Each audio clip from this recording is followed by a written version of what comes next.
Peppa Pig fue prohibida en China. Sí, el adorable cerdito rosa con acento británico, convertido de la noche a la mañana en amenaza cultural. ¿Qué puede tener de peligroso un dibujo animado para niños? Resulta que, en el lugar equivocado, hasta un inocente Oink puede convertirse en símbolo de rebeldía.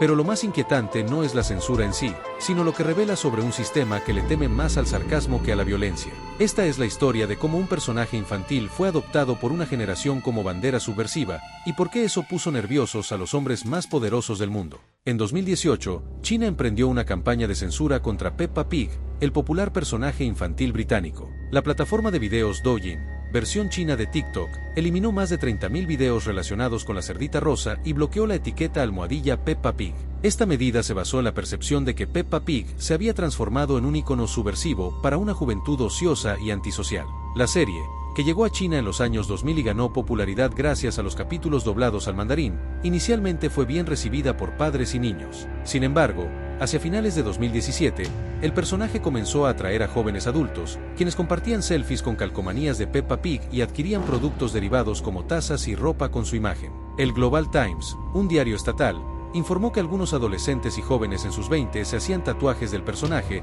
representándola como una mafiosa o pirata. Esta transformación de Peppa Pig en un símbolo de la subcultura juvenil fue vista por las autoridades como una amenaza a los valores tradicionales y al orden social. El personaje fue incluido en una lista de contenidos censurados por Douyin, junto con hombres travestidos, desnudos excesivos y comportamientos eróticos. La censura de Peppa Pig se enmarca en una serie de medidas adoptadas por el gobierno chino para controlar el contenido en línea y promover los valores centrales del socialismo. El Diario del Pueblo, portavoz del Partido Comunista, denunció la comercialización de Peppa Pig y su influencia negativa en los niños, afirmando que algunos escolares intentaban diferenciarse compitiendo con accesorios del personaje. Además, se reportó la proliferación de episodios falsos, memes y parodias de humor negro o directamente gráficas relacionados con Peppa Pig. Estas representaciones fueron consideradas por las autoridades como perjudiciales para la moral de la sociedad y contrarias a los valores promovidos por el Partido Comunista. La popularidad viral de Peppa Pig fue interpretada como una sed de novedades y de sátira que podría obstaculizar la moral social positiva. En resumen, la censura de Peppa Pig en China refleja la preocupación del gobierno por controlar las influencias culturales y mantener el orden social. La transformación del personaje en un símbolo de subcultura juvenil y su asociación con comportamientos considerados inapropiados llevaron a las autoridades a tomar medidas drásticas para limitar su presencia en las plataformas digitales. La censura a Peppa Pig no fue una medida aislada, sino parte de una estrategia más amplia del gobierno chino para regular los contenidos culturales que consumen tanto los menores como los jóvenes adultos. En los últimos años, China ha incrementado sus esfuerzos por erradicar de Internet todo aquello que contradiga los valores tradicionales, el respeto a la autoridad y el ideal de una sociedad armónica bajo los principios del socialismo con características chinas. Esta política no distingue entre lo explícitamente político y lo aparentemente inofensivo. Incluso un dibujo animado infantil como Peppa Pig puede convertirse en blanco de la represión si es adoptado por sectores considerados problemáticos. En este caso, fue la llamada Juventud Sewiren, una subcultura marginal que imita actitudes de bandas callejeras o delincuentes, con un enfoque irónico y autocrítico, la que convirtió a Peppa en un símbolo de rebelión, aunque fuera en tono de broma o parodia. La cerdita dejó de ser solo una figura para niños y se volvió una declaración estética entre jóvenes que usaban su imagen para desafiar las normas sociales, en especial el ideal del ciudadano obediente,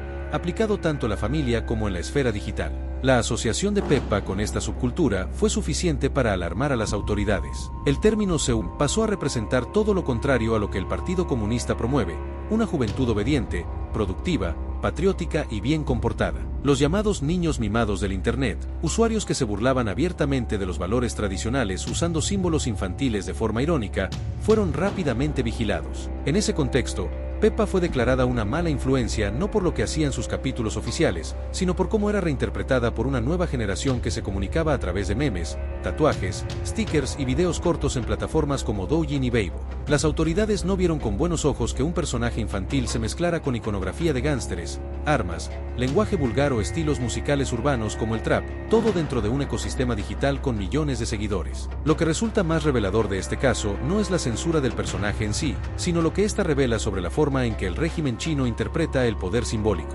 Para el gobierno, los íconos culturales no son inocentes, su uso está estrechamente ligado al control ideológico. Si un símbolo puede ser reinterpretado, apropiado o descontextualizado por una comunidad joven con fines satíricos, se convierte inmediatamente en un riesgo. La censura de Peppa Pig fue un intento por restablecer los límites de lo permisible en la esfera pública, una advertencia de que incluso el humor debe ajustarse al marco moral establecido. No es solo una batalla contra la irreverencia juvenil, sino una lucha por el monopolio del significado. Esto también conecta con una tendencia mayor dentro de la política cultural china, la consolidación del control emocional. No basta con vigilar el contenido explícito, el objetivo es modelar las emociones públicas, impedir el cinismo, la sátira descontrolada y el desapego cultural. Cuando la generación Z china empezó a usar a Peppa como un avatar irónico, como una especie de tótem de resignación frente al orden establecido, esa resignación misma fue vista como un acto subversivo. En una sociedad donde el ideal es el optimismo patriótico y la obediencia institucional, cualquier signo de ironía organizada o resignación masiva puede ser interpretado como un desafío. Al bloquear a Peppa Pig, el gobierno no solo censuró a un personaje de caricatura, censuró un lenguaje, censuró una forma alternativa de comunicación entre jóvenes que, sin protestar abiertamente, encontraban en la risa un modo de señalar contradicciones del sistema. El castigo fue simbólico, pero también funcional. Al cortar la circulación del icono, el partido desactivaba una red de significados que podía escapársele de las manos. La censura de Peppa Pig no buscaba solo proteger a los niños, buscaba proteger el monopolio del relato, el control narrativo de lo que puede y no puede significar cada símbolo en el espacio digital chino. Y en ese intento, reveló una de las ansiedades más profundas del autoritarismo moderno, el miedo a perder el control sobre las metáforas. La ironía es que, al censurar a Peppa Pig, el gobierno chino no logró desaparecerla del imaginario colectivo. Por el contrario, la represión la elevó a un nuevo estatus simbólico. Lo que antes era un personaje anodino de televisión infantil, ahora se había convertido en un ícono de la contradicción. Su imagen seguía circulando, aunque de forma subterránea, en videos satíricos, ilustraciones callejeras y foros encriptados. Era la clásica paradoja de la censura. Al intentar erradicar una imagen, el Estado la dotó de un nuevo significado, mucho más potente, que antes no tenía. La cerdita que saltaba charcos ahora representaba algo más, la capacidad del humor para sobrevivir bajo vigilancia, la creatividad como forma de resistencia, el derecho no declarado de una generación a reírse de lo que le han dicho que debe tomar en serio. Esto fue especialmente evidente en las plataformas digitales donde la censura es más difícil de aplicar en tiempo real. Aunque los hashtags relacionados con Peppa Pig fueron bloqueados en Weibo, los usuarios desarrollaron nuevos métodos para compartir contenido sin ser detectados por los algoritmos. Cambiaban letras, usaban códigos visuales, editaban imágenes para que los filtros automáticos no las reconocieran. Peppa empezó a camuflarse como lo hacen los memes de protesta, bajo capas de ambigüedad, doble sentido y humor críptico. Cada intento por silenciarla generaba una nueva ola de ingenio. El resultado fue que el personaje dejó de pertenecer a la televisión británica o al mercado de productos infantiles, y se convirtió en un símbolo de la cultura digital china, moldeado por sus propias reglas y contradicciones. Esta dinámica revela una tensión fundamental en los sistemas autoritarios modernos. Mientras más se expande el ecosistema digital, más difícil es ejercer control absoluto sobre los significados. La censura sigue siendo poderosa, pero ya no puede operar de forma total. Siempre hay huecos, márgenes, grietas por donde se escapa el doble sentido. En ese contexto, el caso de Peppa Pig se convierte en una especie de laboratorio cultural.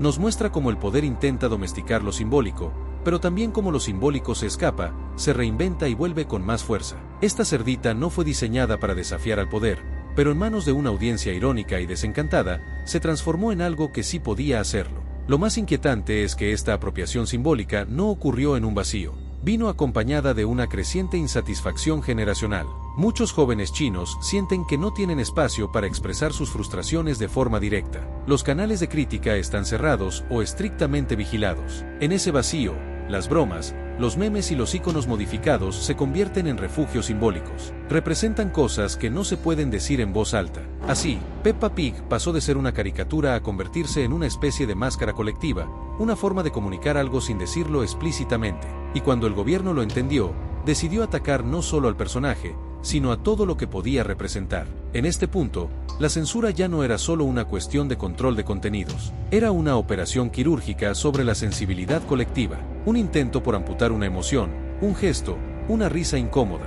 No se trataba de si Peppa decía o no decía algo subversivo, sino de que su mera presencia, transformada por el contexto, funcionaba como catalizador de una sensibilidad que el Estado no podía aceptar, la sensibilidad de una generación que crece bajo vigilancia, que sonríe con desconfianza, que encuentra placer en la parodia como único espacio de libertad emocional.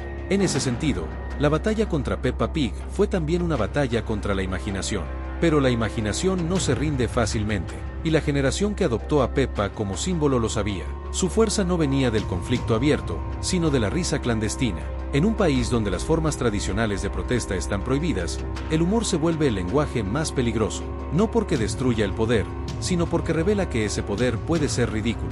Peppa, en este escenario, no es solo una víctima de la censura, es también una prueba viviente de que incluso los símbolos más simples pueden mutar en significados complejos, dependiendo de quién los use, cómo los use y para qué. En la guerra por el control cultural, nada es trivial. Ni siquiera un cerdo rosa de dibujos animados. Después del intento de censura, algo curioso ocurrió. La marca Peppa Pig no desapareció, sino que mutó. Mientras el contenido más subversivo fue eliminado o desplazado a los márgenes de Internet, la versión oficial del personaje fue reabsorbida por el aparato cultural del Estado, ahora esterilizada, purgada de todo lo que pudiera parecer irreverente. La Peppa Pig, que volvió a circular en algunos medios, ya no era la misma que se había convertido en símbolo de rebeldía digital. Era una Peppa obediente, institucional, una mascota inofensiva. Pero algo ya se había roto. La brecha entre la imagen oficial y su eco cultural no podía cerrarse tan fácilmente. El daño simbólico ya estaba hecho, y eso es algo que ninguna campaña de relaciones públicas puede revertir por completo. Esta maniobra encaja con una estrategia más amplia del gobierno chino, no solo suprimir lo incómodo, sino domesticarlo, convertir lo impredecible en predecible, incorporar lo que una vez fue marginal al discurso oficial, pero bajo nuevas condiciones. Es una forma de control más sofisticada que la mera prohibición.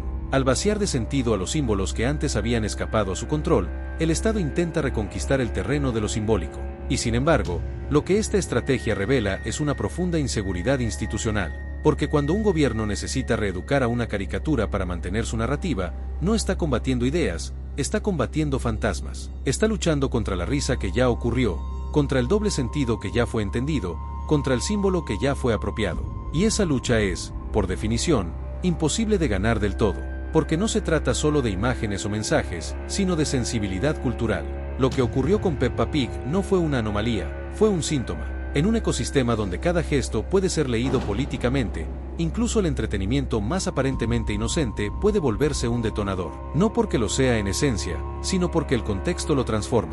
En sociedades donde la libertad de expresión es limitada, cada expresión puede adquirir un peso desproporcionado. Un meme puede ser un mensaje cifrado. Una broma puede ser una crítica. Un personaje animado puede ser una herramienta de desahogo emocional colectivo.